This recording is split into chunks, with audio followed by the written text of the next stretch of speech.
It's another edition of the Larry Tidwell Show. My name's Jonah Goldberg, and this is the aforementioned head coach of the UTRGV women's basketball team, Larry Tidwell. Jonah, welcome to the Buck Hero Nation Women's Basketball Coach's Office for another show. Well, it's always good to be up here, especially now with your team off to the best start in program history at 10-7 after getting off to a 2-0 start in WAC play, beating Grand Canyon and Utah Valley by a combined 37 points.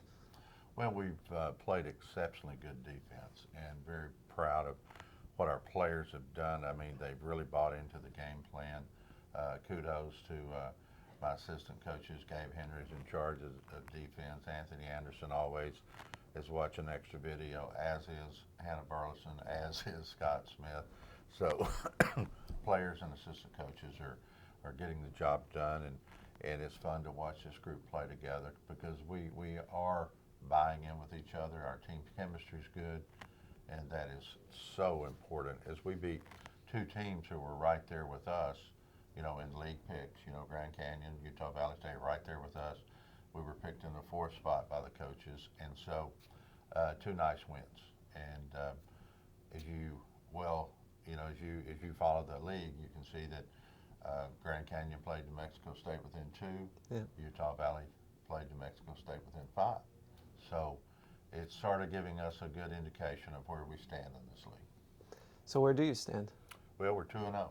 And we've got 2 important games coming up at Chicago, at UMKC. But the main thing that we try to do, you know, we're going into practice today, it's Monday, and we're just going to try to get better, get our kids ready to play against a very physical Chicago State team and a very physical UMKC team. And that's something we're going to have to do. And the key to that, which we did, we took care in both of our other games, is we had the rebounding edge. And again, playing outstanding defense.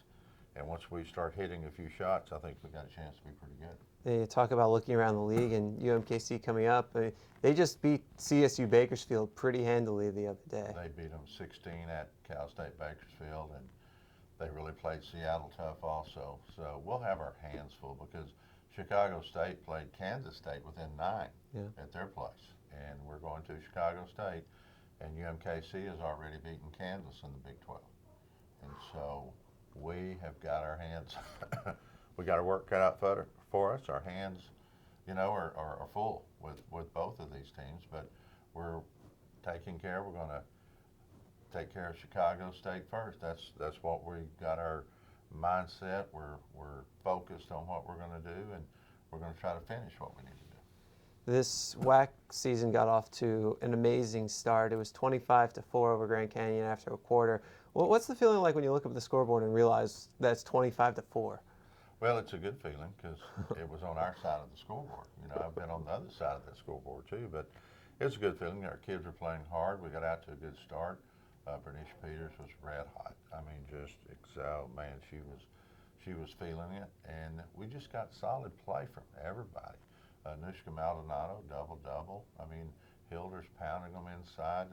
Shantae's Goff is making things happen. Didn't hit a lot of shots, but she still made the game flow for us, and we got a lot of people set up, and Raquel Preston continues to score and continues to rebound, and she almost had a double-double.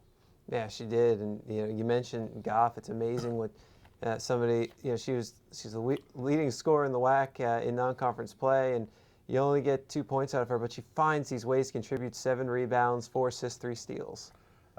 And always looking up the floor. The main thing that she wants to do is she wants to win. And that's what this whole group wants to do. They don't care about personal accolades. They want to win. And then 23 more points for Goff. And one of my favorite stats about Goff this season, I just want to put this out there. She's hit 3 3-pointers from the Church's Chicken logo this season. Hit 3. That should get us some chicken tenders from Church. We need to get after that and see what we can do. But her shot is fine, you know, and you know she's playing a completely different position this year at the point guard. A lot of people would have probably freaked out about that, but she doesn't. She just plays it, and we'll move her off the ball, move her across the set, get her the ball, isolate her, and when you isolate her, she's hard to stop.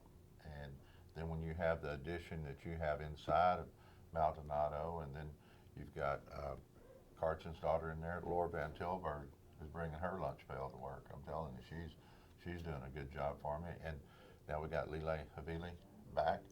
She's spot playing till she gets her confidence and gets her rhythm back. And then within the next week or 10 days, hopefully we'll have Mary Savoy back on the floor. So, and you got all that contribution. Then you've got Michelle Hyman coming off the bench.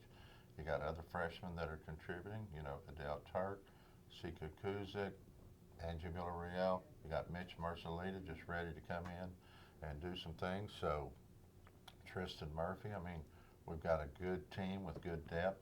And you never know, because it's like the other night against Utah Valley, I have 2 players with 3 fouls in the first half. Yeah. And people go, well, why did you play them first half? Well, I believe you can lose a game in the first half just as well as you can in the second half. So we got to play smart, and we did. What I really liked was the play after the 3rd foul. You know, someone like Raquel Preston or Laura Van Tilburg. Van Tilburg picks up her 3rd foul with about 2 minutes left in the half. Leave her in there, and she makes 2 great defensive plays. She draws a charge, blocks a shot, and you know those are plays that can often lead to more fouls, but she wasn't afraid to make them. Yeah, she did, and like I said, she's progressing real well. And I know Rock on our end one time made a very smart play of not contesting a rebound, and then the girl missed. She got the rebound, and in years past she might have hacked at her and things along that line. But yeah, she's playing at a high focus level, and we got to have that. Bernicia Peters has brought her game to a whole new level at the start of WAC play, averaging a WAC best 19.5 points per game in the league.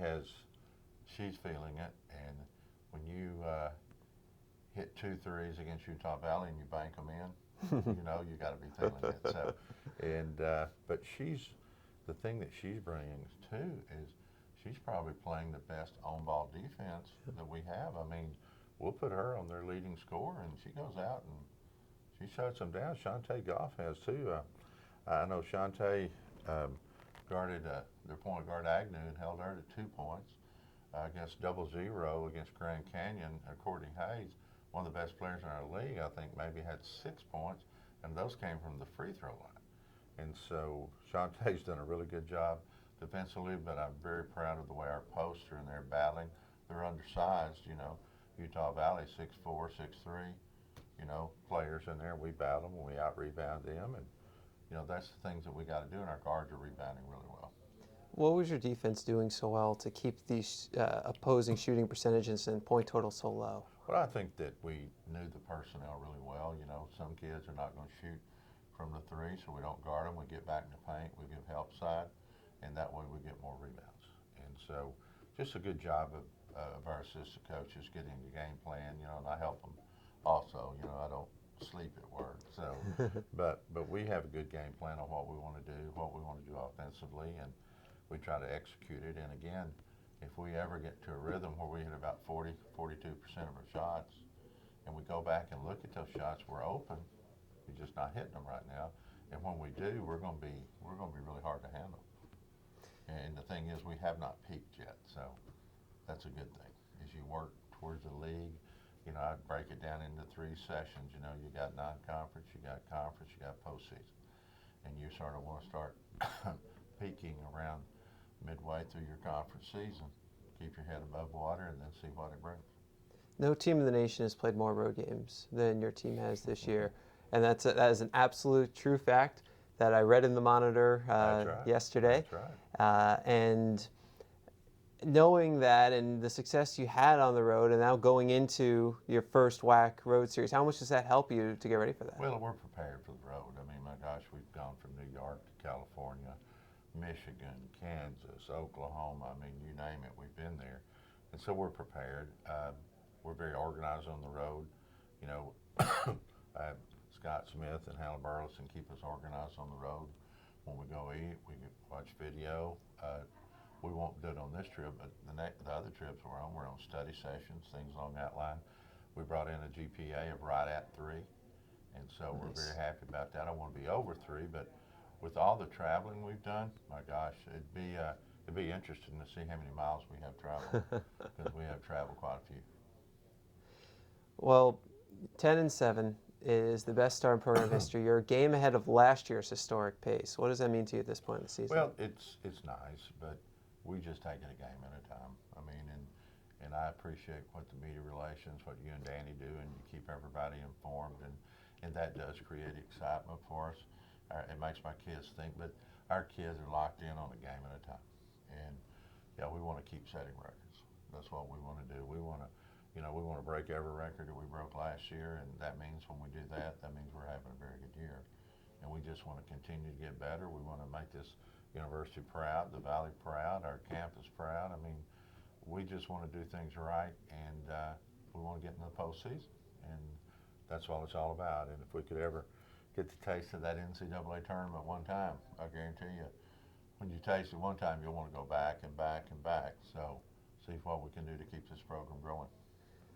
UTRGV women's basketball is back in action on Thursday, 7 p.m. when they visit Chicago State, and then Saturday, 2 p.m. at Missouri, Kansas City. You can find links to live stats and broadcasts over at GoUTRGV.com.